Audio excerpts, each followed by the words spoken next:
प्रिय विद्यार्थियों, आज हम बीए फर्स्ट सेमेस्टर के विषय शिक्षा शास्त्र के पेपर शिक्षा के समाजशास्त्रीय आधार पेपर कोड EDU 101 के फर्स्ट यूनिट के 1.1 सब यूनिट का अध्ययन करेंगे।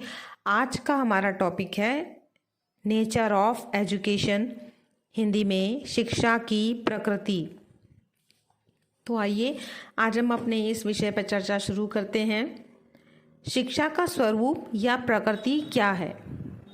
प्रकृति को समझने के लिए अगर हम देखें तो हमें इसको विज्ञान या कला, इन दो पक्षों पर पहले समझना होगा। शिक्षा विज्ञान है या कला? अगर हम इन दो पक्षों से देखें तो इस विषय पर बहुत समय से वाद विवाद चला आ रहा है, लेकिन फिर भी इनको अगर इनकी परिभाषाओं, विशेषताओं की कसौटी पे कसा जाए तो हमें बता सकते हैं कि शिक्षा की प्रकृति क्या है और कैसी है। तो आइए देखते हैं कि शिक्षा की कसौटी में शिक्षा विज्ञान है तो विज्ञान क्या है। पहले हमें यह जानना होगा विज्ञान क्या है और कला क्या है। फिर हम ये देखेंगे कि क्या शिक्षा के गुण इन विज्ञान या कला की विशेषताओं से मिलते हैं या नहीं। तत्पश्चात ही हम ये कह पाएंगे कि इसकी प्रकृति विज्ञान या कला किस प्रकार की है। तो सबसे पहले देखते हैं कि विज्ञान क्या है। विज्ञान ज्ञान की एक विशिष्ट शाखा है। विज्ञान की कुछ विशेषताएं हैं जो ये बताती हैं कि विज्ञान की प्रकृति कैसी है, विज्ञान क्या है। तो विज्ञान की कुछ विशेषताएं हैं जैसे कि सार्वभौमिकता। इसका मतलब ये है कि विज्ञान प्रत्येक स्थान पर एक जैसा ही होता है और हर जगह पर प्रूफ होता है, चाहे वो यहाँ हो या कहीं भी हो, वो एक जैसा ही प्रूफ होता है। जैसे कि अगर हम कहें कि पानी का फॉर्मूला H2O है तो वो यहाँ पर भी यही है और विश्व में कहीं पर भी पानी इसी नियम के आधार पर बनेगा। तो ये ज्ञान सार्वभौमिक है, सबके पास है और एक जैसा है सब जगह पर। ठीक है। अगर हम दूसरी विज्ञान की विशेषताओं को देखें तो यहाँ पर कारण और कार्य का संबंध खोजा जाता है। विज्ञान में हम कार्य और कारण के संबंध को सिद्ध करते हैं। कोई भी चीज़, जिस चीज़ के बारे में हम बात करते हैं, विज्ञान में उसका कारण होता है। विज्ञान में अकारण कुछ भी नहीं होता। हर चीज़ के पीछे तर्क और कारण दिया जाता है जो सिद्ध किया जा सकता है, प्रमाणित किया जा सकता है। ठीक है। तो ये विशेषता होती है। इसके अलावा हम कह सकते हैं विज्ञान की कुछ अन्य और विशेषताएं हैं जैसे कि भविष्यवाणी करना। विज्ञान के आधार पर हम भविष्यवाणी भी कर सकते हैं। विज्ञान का अध्ययन इस प्रकार का होता है, उसमें हम भविष्यवाणी भी कर सकते हैं। जैसे कि आपने देखा कि मौसम विभाग भविष्यवाणी करता है, तो वो जो यंत्र होते हैं वो विज्ञान के सिद्धांतों पर बने होते हैं और उसके आधार पर भविष्यवाणी की जा सकती है। ये एक उदाहरण है। इस तरीके से विज्ञान में भविष्यवाणी की जा सकती है। उसका अगर कुछ और विशेषताएं देखें तो विज्ञान में दोहराव या दोहराया जा सकता है, किसी चीज़ को रिपीट किया जा सकता है। ऐसा नहीं है कि हम किसी चीज़ को रिपीट नहीं कर सकते। आप देखते हैं कि ह्यूमन बिहेवियर, मानव व्यवहार को रिपीट नहीं किया जा सकता। अगर कोई बात हमने आपको आज कक्षा में समझाई है तो कल अगर हम वही चीज़ को हम समझाएंगे तो ये ज़रूरी नहीं है कि हम उन्हीं शब्दों का प्रयोग करें, उसी भाषा का प्रयोग करें। हो सकता है हमारे शब्द हमारी भाषा में, हिंदी इंग्लिश में परिवर्तन आ जाए। तो मनुष्य के बिहेवियर को हम जो है सेम नहीं रख सकते, बिल्कुल रिपीट नहीं कर सकते। लेकिन विज्ञान रिपीट होता है। विज्ञान को अगर आप, विज्ञान इस तरीके का होता है जैसे मैंने आपको बताया H2O का फार्मूला है तो पानी का फार्मूला है ये। अगर ये आज H2O का फार्मूला है पानी का, अगर आज से 10 दिन बाद या 10 साल बाद भी हम आपसे पूछेंगे तो पानी का फार्मूला यही रहेगा, ये नहीं बदलेगा। तो ये विज्ञान है, ये रिपीट किया जा सकता है क्योंकि इसमें बदलाव नहीं होता और ये प्रमाण के साथ कहा जा सकता है। ये इसकी अगली विशेषता है कि हम विज्ञान को सिद्ध कर सकते हैं, सिद्ध कर सकते हैं, प्रमाणित कर सकते हैं। ये विज्ञान है। विज्ञान में वस्तुनिष्ठता होती है। वस्तुनिष्ठता का मतलब जो चीज़ जैसी है हम उसे वैसे ही प्रस्तुत करते हैं, उसमें अपने व्यक्तिगत भाव नहीं डालते। लेकिन मनुष्य का व्यवहार वस्तुनिष्ठ नहीं होता। हम आज जिस तरह हैं कल हम उस तरीके से बर्ताव नहीं करते हैं। हमारी पसंद नापसंद भी बदलती है, लेकिन विज्ञान नहीं बदलता। अब जैसे न्यूटन का नियम है, तो न्यूटन का नियम, गुरुत्वाकर्षण का नियम, ये नियम नहीं बदलेंगे। ये जैसे उस समय सिद्ध किए गए थे, ये आज भी उसी प्रामाणिकता के साथ टिके हुए हैं। ठीक है, तो ये सब विज्ञान है और ये सारी विशेषताएं जहाँ भी पाई जाती हैं उसे हम विज्ञान की श्रेणी में खड़ा कर देते हैं। तो अगर आप कहें कि ये विशेषताएं विज्ञान की हैं, विज्ञान में भी दो पक्ष हो जाते हैं। एक सैद्धांतिक पक्ष हो जाता है और दूसरा इसका व्यवहारिक पक्ष हो जाता है। सिद्धांतों को व्यवहारिक रूप में भी हम देखते हैं विज्ञान में। तो ये सारी विशेषताएं विज्ञान की हैं। अब हम देखते हैं कि कला क्या है। शिक्षा का जो व्यवहारिक पक्ष होता है वो कला होता है। कला क्या है? कला ज्ञान में नहीं होती वरन कौशल में होती है। कला की कसौटी कलाकार का कौशल होता है। यह व्यक्ति को श्रेष्ठ बनाता है।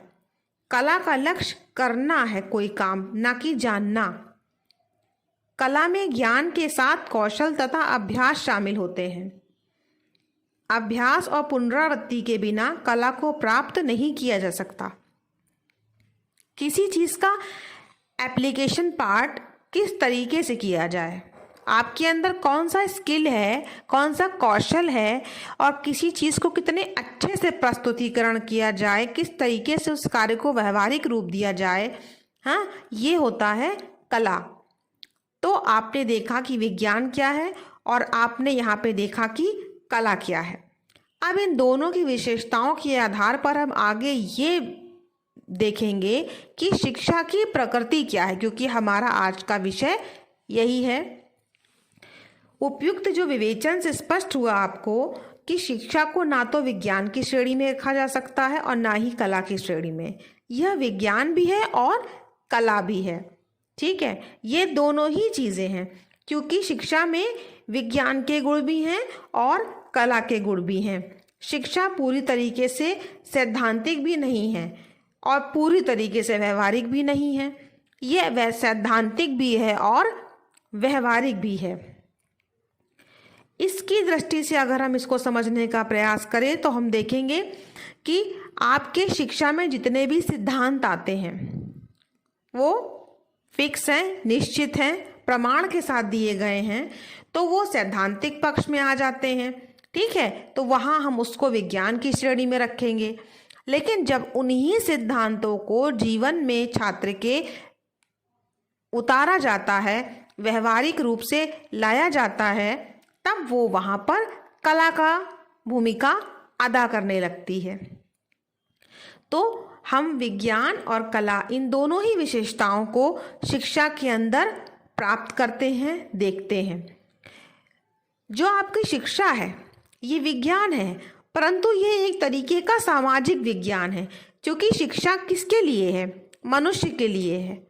और मनुष्य पूरी तरीके से ऑब्जेक्टिव या वस्तुनिष्ठ या निश्चित पद्धति पे नहीं चलता। मैंने कहा आपको कि मनुष्य का स्वभाव आज जैसा है कल वैसा कल नहीं होगा। जैसा आप आज किसी चीज़ की परिभाषा को बताते हैं, हो सकता है कल आप वर्णन करें तो आपके बातचीत के शब्दावली के भाव में चीज़ों में परिवर्तन आएगा। अर्थ नहीं बदलेगा, लेकिन कहने का तरीका बदल जाएगा। लेकिन विज्ञान नहीं बदलता। विज्ञान हमेशा एक जैसा रहता है, उसका कोई भी रूप नहीं बदलता। तो अगर हम कहें कि शिक्षा विज्ञान है पर शिक्षा सामाजिक विज्ञान के रूप में देखा जाता है, ठीक है, तो यहाँ पर मनुष्य के संदर्भ में बात की जाती है और कुछ चीज़ें चूंकि यहाँ पर निश्चित होती हैं शिक्षा में, तो वो वैज्ञानिक पक्ष में रखा जा सकता है, और कुछ चीज़ें यहाँ पर व्यवहारिक रूप में होती हैं, उसका एप्लीकेशन पार्ट, क्योंकि जो शिक्षा होती है वो मनुष्य के, छात्र के, विद्यार्थी के ऊपर लागू होती है। तो विज्ञान विद्यार्थी के जीवन पे लागू होता है, लेकिन व्यवहारिक रूप में, क्योंकि हम मनुष्य को विज्ञान की कसौटी पे नहीं कर सकते, क्योंकि मनुष्य में जो है वो स्थिरता नहीं होती है। मनुष्य का व्यवहार व्यक्तिगत तौर पे बदलता रहता है। तो यहाँ पर हम ये देख सकते हैं कि बहुत सारी बातें विज्ञान और कला दोनों में आती हैं। इस कारण हम ये कह सकते हैं कि जो शिक्षा की प्रकृति है वो विज्ञान और कला दोनों की है। अब आइए हम थोड़ा सा और शिक्षा की प्रकृति को देखने का प्रयास करते हैं। तो आपने जॉन डीवी का नाम ज़रूर सुना होगा।